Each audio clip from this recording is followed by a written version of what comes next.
오늘 우리가 함께 어, 읽을 말씀은 창세기 1장 1절 말씀 다 암송하시죠?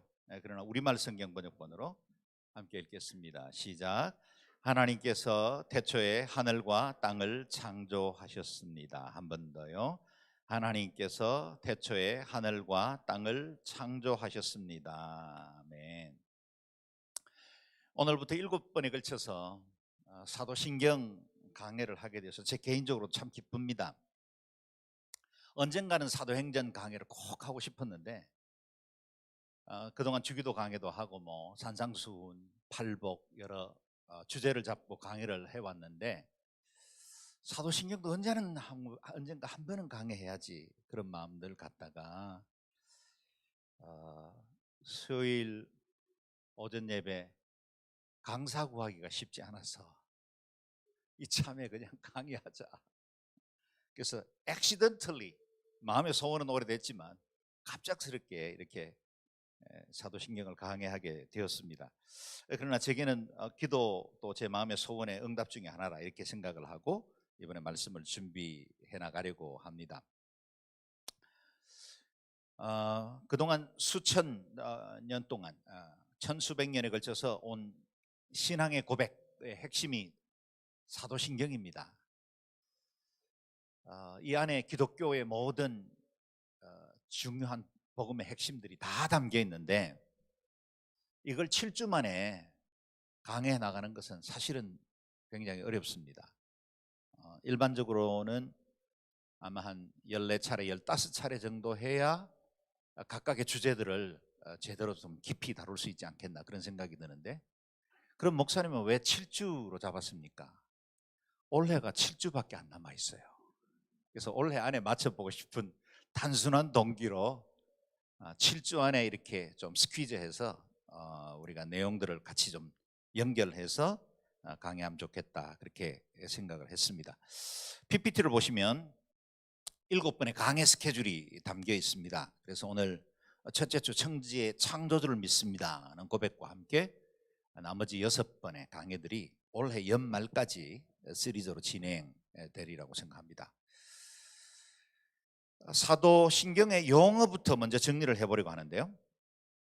사도신경이라는 말 영어로는 아포슬 크리드 그렇게 부릅니다. 아포슬 크리드. 직역하면 사도들의 신앙 고백이라 그렇게 부를 수 있겠죠. 사도들의 신앙 고백입니다. 그래서 여기 신경이라는 말은 신조, 크리드라고 부르는데 라틴어에서 크레도 나는 믿는다는 말이 오늘날의 크리드 영어로 신경이라 그렇게 번역되어 있습니다.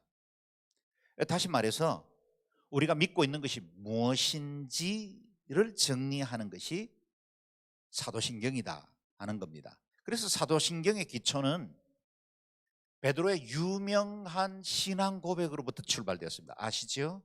주는 그리스도시요 살아계신 하나님의 아들이시니이다.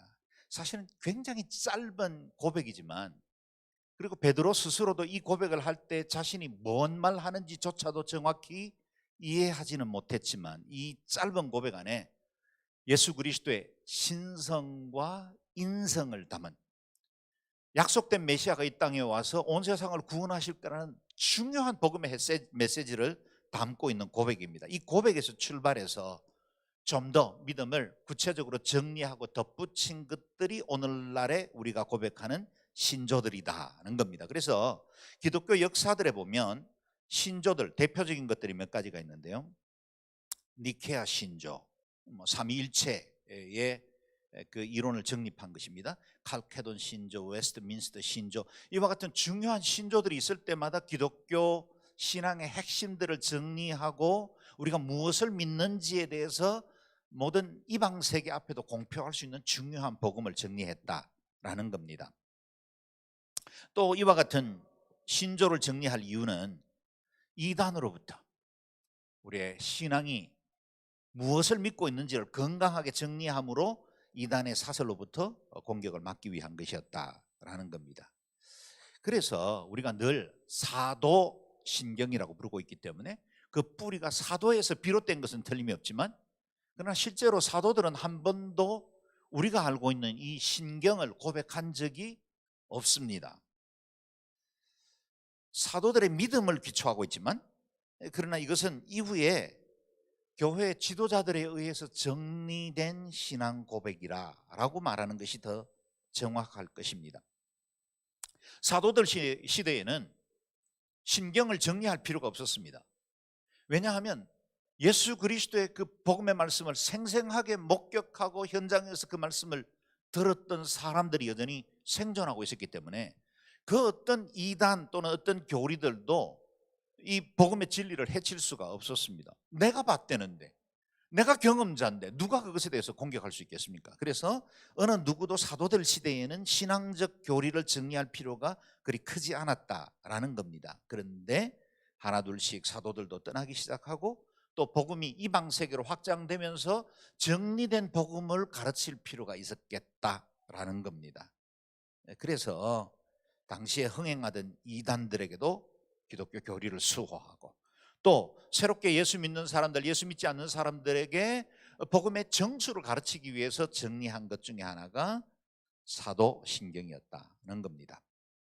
초대교회는 세례를 받기 전에 중요한 세 가지를 물었는데, 이 중요한 세 가지가 우리가 알고 있는 사도신경에 다 담겨 있는 내용들입니다. 그리고 이 사도신경과 가장 흡사한 신앙 고백을 정리해 놓은 것이 카르타고의 교부였던 터툴리안의 고백에서 나옵니다. 같이 한번 읽어볼까요? 시작. 전능하사 만물을 지으신 유일하신 하나님과 그의 아들 예수 그리스도를 믿사오니 그는 동정녀 마리아에게서 나시고 본디오 빌라도 아래에서 십자가에 달리시고 사흘 만에 죽은 자 가운데서 다시 살아나시어 하늘에 오르사 하나님 우편에 앉아 계시며 육체의 부활을 위해 산자와 죽은 자를 심판하러 오시리라. 아멘. 우리의 사도신경과 고백이 거의 일치하죠.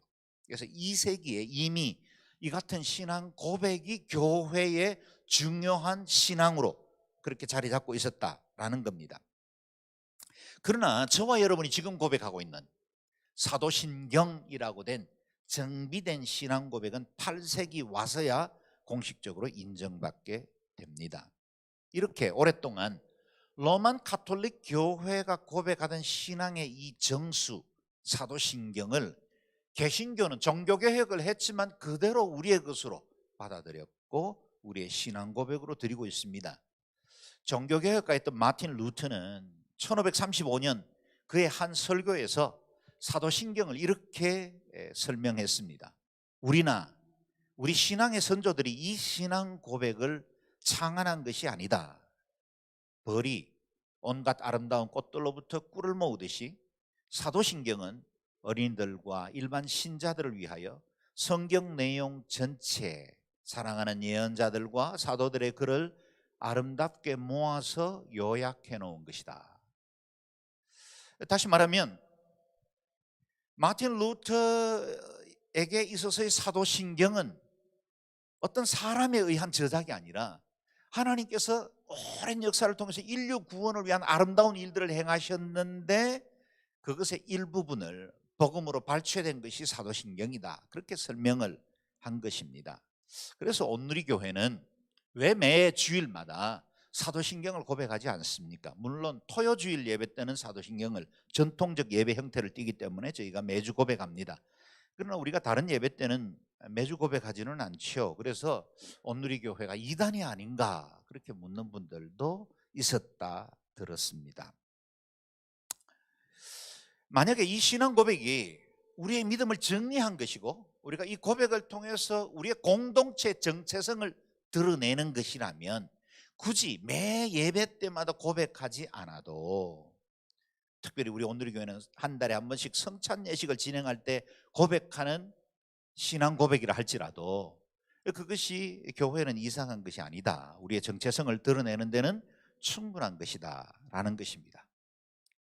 자, 이제 사도신경의 전체 구조를 먼저 살펴보겠습니다. 짧게 요약해 보면 사도신경은 성부, 성자, 성령, 삼위일체의 하나님 그리고 교회와 성도들에 대한 신앙 고백이다.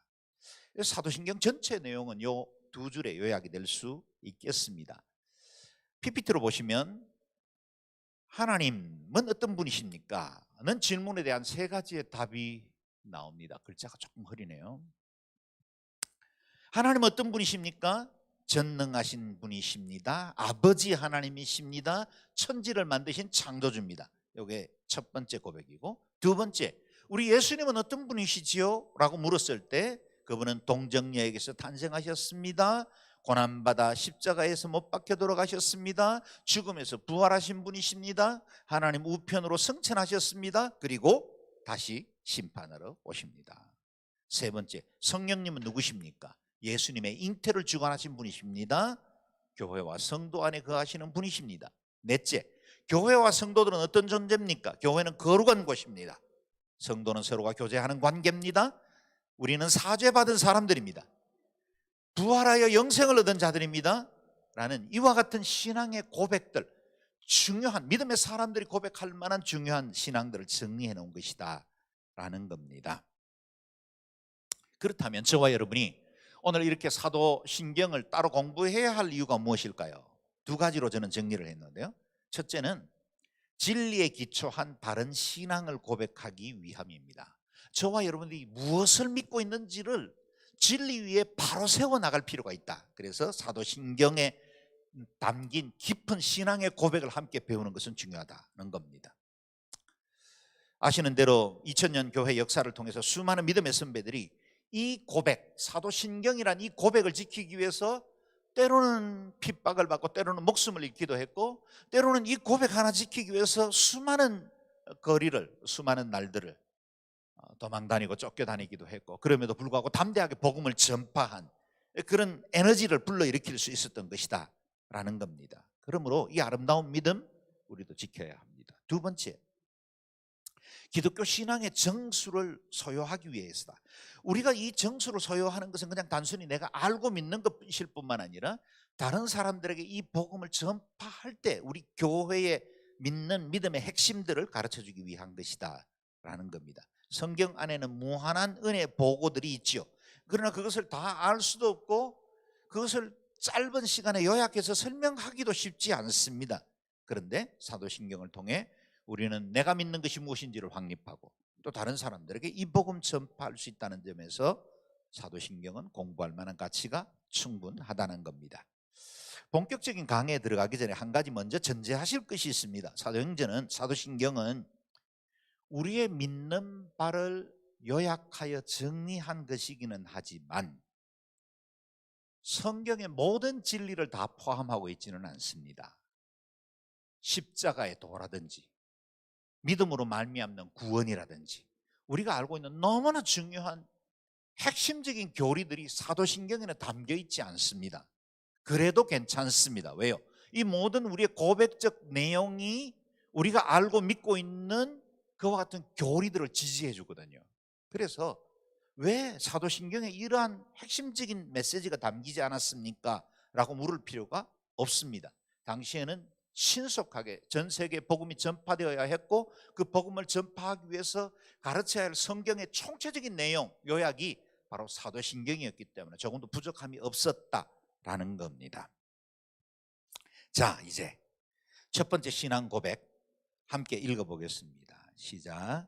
나는 전능하신 아버지 하나님 천지의 창조주를 믿습니다. 아멘. 이 첫 번째 고백은 성부 하나님에 대한 우리의 신앙입니다. 동시에 우주와 인간의 기원, 우리가 어디에서 비롯되었는지, 우리의 삶이 무엇을 위해서 살아야 하는지까지 답을 얻을 수 있는 철학적 질문에 대한 답이기도 하다는 겁니다. 철학은 항상 근본에 대한 질문으로부터 출발하지 않습니까? 그래서 우리의 뿌리에 대해서 설명할 수 있는 신앙 고백이 이 첫 줄에 담겨 있습니다. 인간뿐만 아니라 우주를 구성하고 있는 세상 만물들이 어디에서 비롯되었고 지금 어떻게 이와 같은 신비하고 오묘막측한 구조로 운행되고 있는지를 알려면 이 첫 번째 고백으로 가야 된다는 겁니다. 그러므로 하나님에 대해 바로 알기 전까지는 결코 우리 자신에 대해서도 정확하게 알 수 없습니다. 하나님을 배제한 채로 인간에 대해서 알아가려는 수많은 시도가 허무주의를 낳았고 오늘날의 진화론을 태동시키게 되었다는 겁니다. 하나님을 믿고 나면 풀어질 수 있는 너무나 쉽고 단순하고 아주 분명한 메시지가 있는데 그 하나님을 믿지 않으려는 인간의 악 때문에 인간은 끊임없이 허무주의를 양산해 나왔다는 것입니다. 하나님에 대해서 바로 알기 전까지는 결코 우리 자신에 대해서도 우주에 대해서도 정확히 알 수 없습니다. 사도신경의 영어 번역본 첫 줄은 이렇게 시작합니다. I believe in God, the Father Almighty. 사도신경의 첫 번째 고백은 나는 믿습니다 라는 말로 출발합니다. 나는 믿습니다. 그러므로 사도신경의 고백은 언제나 내 신앙적 고백으로부터 출발해야 합니다. 신앙생활은 홀로 못합니다. 함께하는 것입니다. 누군가의 도움도 필요하고 나는 또 다른 사람에게 도움을 주어야 합니다. 그러나 구원은 개인의 신앙으로 받습니다. 영생도 하나님의 축복도 하나님의 자녀가 되는 은혜도 다 내 믿음으로 받습니다. 우리 아내의 믿음, 우리 부모님의 신앙이 중요하지만 구원은 철저히 내 믿음으로부터 출발합니다. 그래서 사도신경을 강의하는 동안 I believe, 나는 믿습니다 라는 이 전제로부터 출발하기를 바라고 또 그 믿음을 견고하게 붙들 수 있기를 바랍니다. 자, 그렇다면 우리가 믿는 성부 하나님은 어떤 분입니까? 처음 요약해드린 대로 사도신경의 하나님은 세 단어로 설명됩니다. 전능하신 아버지 하나님, 아버지 하나님, 창조주 하나님. 전능하신 하나님, 아버지이신 하나님, 창조주 하나님. 이 세 단어는 전혀 다른 개념 같지만 사실은 서로에게 연결고리처럼 순환되어 있습니다. 전능하시기 때문에 창조주가 될 수 있습니다. 그렇죠? 그분은 창조하신 분이기 때문에 우리의 아버지가 되실 수 있습니다. 그분이 우리의 아버지시기 때문에 내 믿음이 가능한 것입니다. 이 세 개의 개념은 우리의 믿음을 가능하게 하는 연결 순환고리가 됩니다. 하나님을 설명하는 단어를 하나씩 묵상해 보겠습니다. 첫 번째, 우리 하나님은 전능하신 분이십니다. 전능하신 하나님은 구약 성경에 엘 샤다이 그렇게 부릅니다. 창세기 17장에 그분은 전능하셨지만 인간인 아브라함에게 처음 당신을 계시하실 때 소개하신 이름 엘 샤다이였습니다. 나는 전능하신 하나님이다. 하나님께서 창세기에서 자신을 소개하신 이 첫 번째 소개, 그것이 17장에 나오는데요. 1, 2절을 같이 읽어보겠습니다. 시작. 아브람이 99세 때 여호와께서 그에게 나타나 말씀하셨습니다. 나는 전능한 하나님이다. 너는 내 앞에서 온 마음으로 순종하며 깨끗하게 행하여라. 내가 나와 너 사이에 언약을 맺을 것이다. 그리고 내가 너를 심히 크게 번성하게 하겠다. 아멘. 이전에 하나님은 창조주의 하나님이었고 여호와 하나님이었고 다른 방법으로 나타나셨는데 유달리 언약을 새롭게 하실 때, 아브라함이 낙심해 있을 때, 아브라함에게 아무런 소망이 없다고 말하는 그때 당신을 계시하실 때는 나는 전능한 하나님이다, 엘 샤다이다, 그렇게 당신을 소개하신 것입니다. 아브라함은 하나님의 명령을 따라 본토 친척 아비집을 떠나 믿음의 모험을 시작했고 약속의 아들을 기다렸지만 24년 동안 그 약속이 성취되지 못한 채 때로는 인간적인 방법으로 이스마엘을 얻기도 하고 그것으로 인해서 가정의 분란과 어려움을 겪었습니다. 지쳤습니다. 소망도 점점 희미해지고 있습니다. 인간적인 방법으로는 자녀를 생산할 수 있는 방법이 없습니다. 바로 그때 하나님께서 그에게 다시 나타나 이렇게 계시한 것입니다. 나와 언약을 맺자. 나는 전능하신 하나님이다. 네가 순종하고 깨끗하게 행하면 내가 너를 심히 크게 번성하게 하겠다. 99에 세상의 소망이 다 끊어졌을 그때 하나님은 아니야, 내게는 모든 것이 가능해.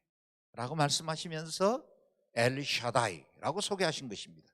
이 만남으로 그동안 불려졌던 아브람이라는 이름을 아브라함, 모든 민족들의 조상이 되게 하시는 새로운 이름을 얻게 되었고, 아브라함은 약속을 굳게 붙들고 다시 믿음으로 일어설 수 있게 되었습니다. 아브라함의 그 하나님은 이후에 이스라엘의 하나님이 되셨죠. 그 이스라엘의 하나님이 되셔서 출애굽을 주도하셨고, 광야에서 피로들을 공급하셨고, 반석에서 샘물이 터져나게 하셨고, 홍해를 갈라내셨고, 그곳에서 수많은 기적과 능력을 드러내셨습니다. 이스라엘의 하나님이셨습니다. 동시에 그 하나님은 이스라엘의 하나님이면서 저와 여러분의 하나님이 되신 겁니다. 우리 하나님이 되셔서 그 전능하신 하나님이 친히 사람의 몸을 입고 이 땅에 오셔서 인간의 모든 연약함을 체휼하시고 인간에게 소망을 주시고 영원한 구원의 길을 열어주셨다는 것입니다. 이로 인해서 저와 여러분은 생명을 얻었지요. 하나님의 나라를 보증받게 되었습니다. 그러므로 전능하신 하나님이라는 말은 단순히 모든 능력에 뛰어난 하나님이시라는 것에서 그치지 않고 우리가 상상할 수 있는 모든 것 그 이상의 하나님이시다 라는 사실을 보여줍니다. More than enough, 충분합니다 그랬는데 그것보다 더 크신 분이 하나님이시다. 우리가 상상할 수 있는 하나님에 대한 모든 그림보다 더 뛰어나신 분이십니다. 우리가 상상할 수 있는 모든 연대들, 앞으로 영원이라고 말하는 우리가 장차 가서 경험하게 될 그 영생에 대해서 생각할 수 있는 그것보다 더 영원하신 분, More than enough, 그 하나님이십니다. 양으로 생명을 얻게 하되 더 풍성히 얻게 하시는, 우리의 온갖 구하는 것이나 생각하는 것에 더 넘치도록 능히 하시는 하나님이 바로 전능하신 하나님이십니다. 그런데 더욱 놀라운 것은 지금부터 시작됩니다. 그 전능하신 하나님이 두 번째, 우리의 아버지가 되셨다는 겁니다. 할렐루야. 여러분, 권세가 많고 능력이 많으신 그 하나님을 우리가 아버지라고 부를 수 있다는 건 얼마나 놀라운 특권입니까? 만약에 어떤 신이 있는데 굉장히 권세가 많고 능력이 많으신 분이에요. 근데 나쁜 신이에요. 힌두의 여러 신들 중에는 저주의 신들이 있거든요. 또 파괴의 신이 있습니다. 그런 신들이 두려워서 사람들은 그 앞에 곡물과 이 예배를 경배를 드립니다. 만약에 그 신은 능력이 많으면 많을수록 우리에게는 더 큰 두려움을 줄 거예요. 만약 그 신이 파워가 그냥 그 신 안에 있지 않고 인류를 향해서 뭔가 드러내기를 시작하면 그때는 인류에게는 공포입니다. 그런데 놀랍게도 우리 하나님은 전능하시고 능력이 무한하신 분이신데 그 하나님이 저와 여러분의 아버지가 되신다는 사실입니다. 어거스틴이 말한 그 말씀 그대로죠. 그는 능력에 있어서는 전능하신 하나님이시고 그의 사랑에 있어서는 우리의 아버지시다. 대통령의 아버지는 그 아이에게 특별한 아버지입니까? 신분으로는 특별하지만 그냥 아버지일 뿐이죠. 우리 하나님은 전능하시고 온 세상에 충만하신 하나님이시지만 저와 여러분에게는 개인적으로 만나주시는 친밀한 아빠 아버지시라는 겁니다. 그래서 그 아버지이기 때문에 우리를 사랑하시고 돌보십니다. 위험에서 지켜주시고 끝까지 책임져 주십니다. 우리를 위해 아낌없이 베풀고 희생하신 그분이 결국 독생자 예수 그리스도를 보내시기까지 우리를 사랑하셨습니다. 그 사랑에 대해서 사도 바울은 이렇게 경의를 다하여 외쳤죠. 만일 하나님이 우리를 위하시면 누가 우리를 대적하리요? 자기 아들을 아끼지 아니하시고 우리 모든 사람을 위하여 내어주시니가 어찌 그 아들과 함께 모든 것을 우리에게 은사로 주지 아니하시겠느냐. 자신의 독생자도 아낌없이 내어주신 분입니다. 우리를 위해서 아낄 것이 무엇이 있겠습니까? 그 사랑으로 온 우주를 통치하십니다. 다스리십니다. 세계에 충만하신 분이십니다. 그런데 그분이 동시에 우리 각 사람들에게 집중하시고 우리의 작은 신음소리도 귀 기울여 들으시는 친밀하신 아빠 아버지가 되신다는 것입니다. 그 때문에 예수님께서 이 땅에 계실 때 우리에게 가르치신 기도, 그 첫 번째 소절에서도 이렇게 말씀하셨죠. 하늘에 계신 우리 아버지,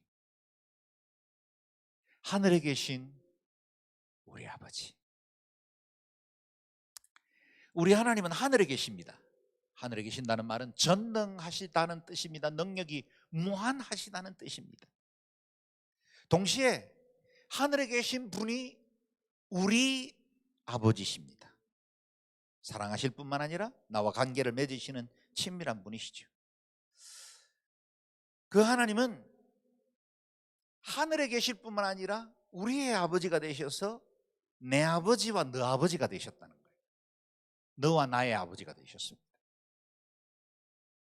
그러므로 우리가 같은 형제가 됐고 자매가 됐고 한 가족이라 부를 수 있게 된 것입니다. 또한 우리 아버지가 하늘에 계신다면 우리의 본적은 하늘에 있습니다.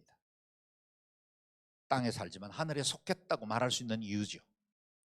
그리고 우리의 만약에 본향이 하늘이라면 이 땅에 사는 동안에는 나그네처럼 살아가는 훈련이 필요합니다. 잠시 있다 떠날 곳, 이곳에 너무 미련 가지면 안 됩니다. 이 땅의 모든 날들이 아침 안개와 같이 있다가 사라질 것인데 그 이후에 우리가 맞이해야 할 그 영원한 날을 소망하며 사는 자, 그들이 고백하는 것이 하나님 우리 아버지라고 부르는 것입니다. 세 번째, 우리 하나님은 창조주 하나님이십니다. 오늘 우리가 읽었던 본문 1절 다시 읽겠습니다. 시작. 하나님께서 태초에 하늘과 땅을 창조하셨습니다. 아멘. 이 짧은 말씀이 우리의 신앙 고백의 출발이고 모든 것입니다. 반복할까요? 하나님께서 온 세상을 지으셨다는 이 짧은 하나님의 말씀이 우리의 신앙의 출발이고 우리의 신앙의 모든 것입니다. 그러므로 이 말씀을 통과하지 않고 그리스도인이 될 가능성은 없습니다. 천지를 지으신 하나님을 배제하고 날 구원하신 예수님을 믿는 방법은 없다는 거예요. 여러분, 천지를 지으신 하나님은 구약의 하나님이고 우리가 믿는 그 하나님은 희생하시고 베풀어 주시고 기꺼이 섬겨주신 그 하나님, 예수님만 내 하나님이시다. 그럴 수가 없다는 거예요. 천지 창조하신 그 하나님을 제대로 믿을 때 구세주 예수님을 믿을 수가 있습니다. 그래서 온누리교회 새가족 교육은 1주차 교회 목회 철학 소개한 이후 바로 2주차부터는 창조주 하나님을 배웁니다. 그리고 어디서나 강의를 들었을 법도 한 창조론 강의를 합니다. 왜요? 진화론적 배경과 진화론적 가치관을 가지고는 하나님을 온전히 만날 수 없습니다. 죄송하지만 진화론과 하나님은 병행될 수 없습니다. 우리의 사고 안에 우리가 가지고 있는 오랜 교육의 영향으로 이미 프레임화되어 있는 이 진화론에 대한 구조를 떨쳐버리지 않으면 진정한 믿음의 세계에 들어갈 수가 없습니다. 그래서 우리는 언제나 창조주 하나님을 강조합니다. 하나님께서 하늘과 땅을 창조하셨다. 이 위대한 선언을 사랑하는 여러분, 문자 그대로 믿으실 수 있기를 바랍니다. 우리의 신앙을 다시 고백해 볼까요? 시작. 나는 전능하신 아버지 하나님 천지의 창조주를 믿습니다. 이 고백이 분명하면 세계관이 달라집니다. 내가 가진 가치관이 성경 중심으로 바뀔 수 있습니다. 성경 이 첫 절의 말씀이야말로 진리의 황금문이다, 그렇게 표현할 수 있겠습니다. 이 문을 열고 들어가야 엄청난 진리의 세계를 경험할 수 있습니다. 이 진리의 문이 닫혀 있으면 이후에 이어지는 모든 진리가 의미 없어지는 겁니다. 사랑하는 여러분, 만약에 우리가 하나님이 천지를 창조하셨다는 사실을 믿고 그 믿음에 전제해서 이어지는 성경 말씀을 읽는다면 믿지 못할 게 뭐 있겠습니까? 이해 안 될 게 어디 있겠어요? 도대체 이거는 너무 새로운 것이다, 그럴 만한 게 어디 있겠습니까? 천지를 창조하신 하나님이신데요. 홍해가 갈라지는 것이 그래서 마른 땅처럼 지나가게 하신 것이 무슨 대단한 일이겠습니까? 반석에서 물을 솟아나게 하는 일이 천지를 지으신 분에게 무슨 어려운 일이겠습니까? 애굽 땅에 열 재앙을 내리시고 40년 광야에서 당신 백성들을 친히 먹이시는 것이 무슨 새로운 일들이겠습니까? 죽은 사람을 살리시고 물 위를 걸으시는 그 기적이 무슨 대단한 것이겠습니까? 기도원 300명의 용사가 수만의 그 연합군들을 물리치는 것이 뭐 이상한 일이겠습니까? 이 진리의 황금문을 통과하면 풀리지 않을 숙제가 없고 이해 못할 기적이란 존재하지 않습니다. 저와 여러분의 하나님 누구십니까? 전능하신 하나님이십니다. 그가 온 세상을 지으신 창조주 하나님이십니다. 이스라엘 안에 거하셨을 뿐만 아니라 오늘 우리 안에 거하시는 하나님 아버지가 되셨습니다. 반대로 만약 여러분이 이 창세기의 첫절을 믿지 못한다면, 창조주 하나님에 대한 믿음이 희미하고 그 믿음이 분명치 않다면 이어지는 모든 성경 말씀들을 여러분이 아무리 열심히 충성스럽게 지켜나가고 율법에 따라 살고 수일 동안 금식하고 다른 사람들에게 손해보면서 도덕을 행하고 오른뺨 맞고 왼뺨 돌려대고 감정을 억제하고 원수를 사랑하고 수많은 희생과 수고 도덕적인 열매를 맺은들 그게 무슨 의미가 있겠습니까? 여러분 세상의 다른 종교들도 이 같은 도덕을 가르치는 종교들이 많습니다. 세상의 스승들도 이런 말들은 할 줄 압니다. 그러나 온 세계 그 어디에도 유일한 말씀, 하나님이 온 세상을 지으셨다, 이 선포는 오로지 성경밖에 없습니다. 우리 하나님만이 하실 수 있는 말씀입니다. 이 말씀을 붙들어야 그 다음부터 모든 진리의 세계를 나의 약속으로 받아들일 수 있고 승리하는 그리스도인으로 살아갈 수 있습니다. 그래서 저는 또 고백하기를 원합니다. 같이 고백할까요? 시작. 나는 전능하신 아버지 하나님 천지의 창조주를 믿습니다. 아멘. 그렇다면 천지의 창조주라는 말이 주는 의미가 뭘까요? 세 가지로 정리해 봅니다. 첫 번째는 하나님의 주 되심입니다. 하나님이 천지를 만드셨습니다. 만드신 분이 주인이죠. 여러분 지나가다가 정말 아름답게 너무 좋은 자연 환경 중에 잘 어울리게 지은 전원주택 하나가 있습니다. 사고 싶어요. 어떻게 할까요? 부동산에 가봐야죠. 가봐서 등록증을 끊어보면 주인이 누군지가 보이지 않습니까? 여러분 우리 양지에서 만나는 이 수많은 아름다움들, 자연의 오묘한 조화, 세상의 이 신비함, 이 광대한 우주 궁금하잖아요. 등록증을 떼보면 되죠. 그게 오늘 말씀입니다. 태초에 하나님이 천지를 창조하셨다. 그렇다면 누구 겁니까? 하나님의 것입니다. 하나님의 소유입니다. 온 세상은 하나님께서 지으셨고 또 동시에 하나님의 것입니다. 뿐만 아니라 그분은 시간도 지으셨습니다. 그분은 영원 속에 계신 분이었는데 태초에 천지를 창조하셨기 때문에 태초라는 하나의 시간이 비로소 시작된 것입니다. 그래서 어느 한 정점 알파에서 시작된 이 역사가 어느 날 한 정점 오메가에서 끝나게 될 거예요. 이게 기독교의 역사관이에요. 헬레니즘의 역사관은 정반합으로 순환합니다. 모든 것들이 순환고리에 의해서 이루어져요. 그러나 헤브라이즘, 우리의 믿음의 기초는 언제나 알파와 오메가입니다. 그래서 예수님께서 부활하신 당신을 계시하실 때 나는 알파와 오메가 그렇게 소개하신 것입니다. 그분은 창조주이시고 또 심판주이십니다. 이것이 우리의 역사관이기도 하고 동시에 우리 개인에게는 가치관이 됩니다. 다시 말하면 내가 가진 것, 내가 소유한 것들을 사용하고 있는 모든 것, 그것의 주인이 따로 있다 하는 겁니다. 그래서 언제든지 주인이 내 생명이라는 시간을 취하셔도 미련이 없습니다. 왜요? 주인의 것이니까. 언제든지 내가 가진 그 어떤 물질에 대해서 주님께서 주장하시더라도 나는 반항할 수 없습니다. 왜요? 주인의 것이니까.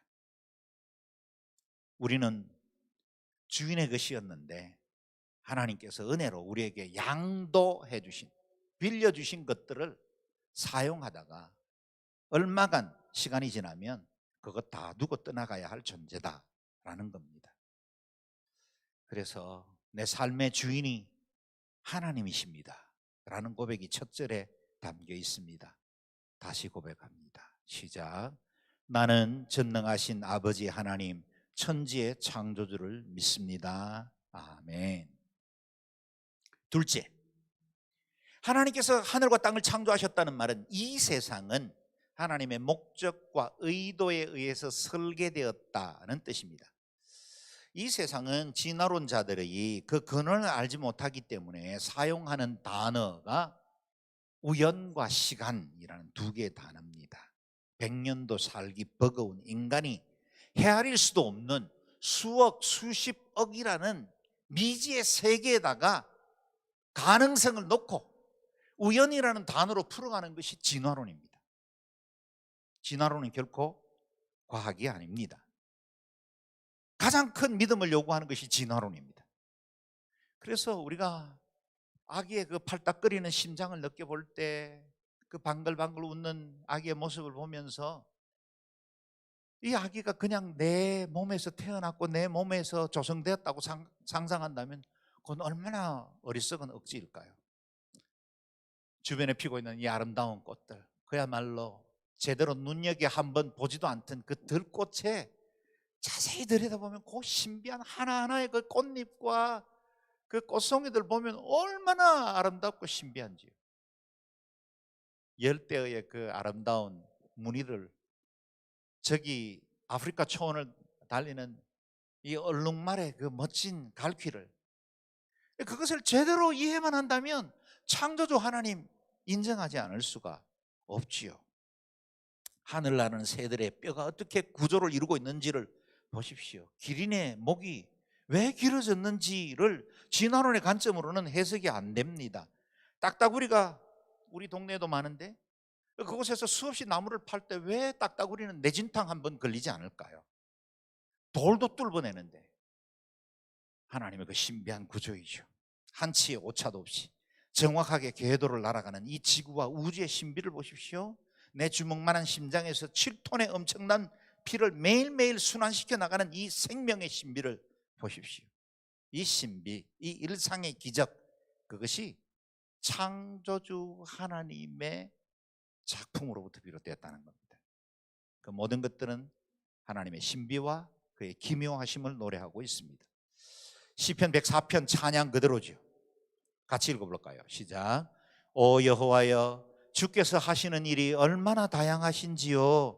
주께서 그 모든 것을 지혜로 지으셨으니 이 땅이 주의 부요함으로 가득합니다. 아멘. 참으로 이 땅이 우리 주님의 부요함으로 가득한 걸 우리는 매일매일 경험하고 있지 않습니까? 사랑하는 여러분, 이와 같이 저와 여러분도 하나님의 선하신 목적에 의해서 설계된 인생으로 이 땅에 보냄 받았습니다. 우리 중 그 어느 누구도 우연히 태어난 사람이 없습니다. 어머니 아버지의 어느 날 하룻밤에 생겨난 생물이 아닙니다. 하나님께서 놀라운 계획과 섭리를 가지고 우리를 보내셨다면 그곳에는 하나님의 실패란 존재하지 않습니다. 하나님의 계획입니다. 놀라운 섭리가 여기까지 우리를 이끄셨습니다. 우리는 주님의 선하신 계획과 섭리하시는 그 신실하신 뜻에 지배를 받고 있습니다. 그렇다면 이후로도 그 창조주 하나님이 우리의 삶을 선하신 길로 인도하실 것입니다. 그래서 다시 믿음으로 고백합니다. 시작. 나는 전능하신 아버지 하나님 천지의 창조주를 믿습니다. 아멘. 세 번째, 하나님께서 하늘과 땅을 창조하셨다는 말씀은 하나님께서 모든 것의 근본이심을 증거합니다. 하나님께서 온 세상을 지으셨다는 말은 모든 문제의 해답이 그분께 있다는 뜻이고 그분에게 가면 해결된다는 뜻이요, 그분이 모든 인생의 키를 가지고 있다는 뜻입니다. 우리가 이 땅에 살면서 얼마나 이해 못할 문제들을 만납니까? 얼마나 자주 힘겹고 어려운 환경 앞에서 내 스스로 문제를 해결해 보려고 발부둥치며 살고 있습니까?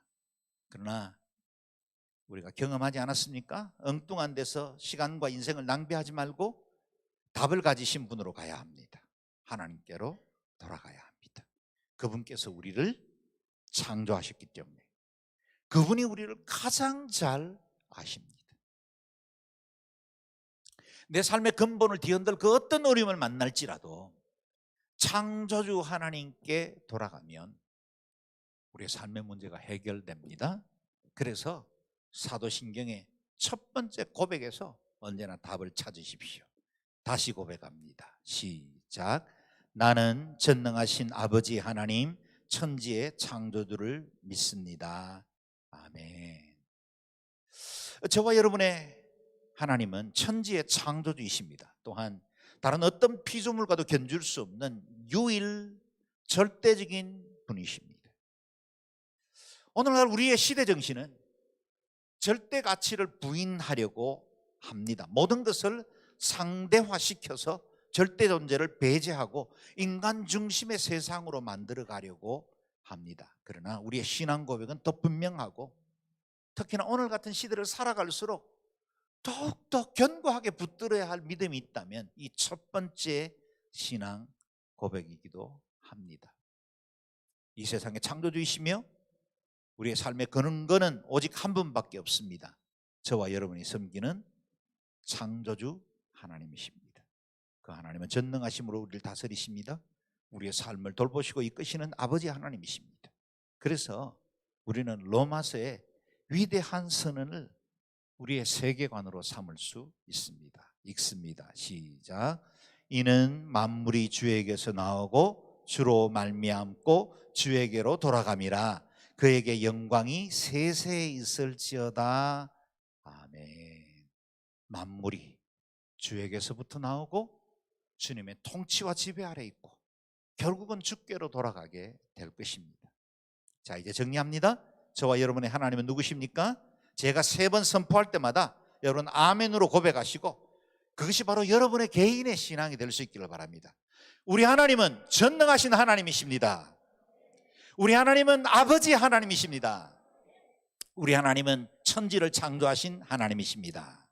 아멘. 이 좋으신 하나님 견고하게 붙들고 믿음으로 승리하시기를 주의 이름으로 축원합니다. 아멘. 기도하겠습니다. 이 시간에 같이 합심해서 기도할 때 하나님, 우리가 늘 천지를 지으신 창조주 하나님, 전능하신 아버지 하나님, 그 하나님을 믿음으로 살게 도와주십시오.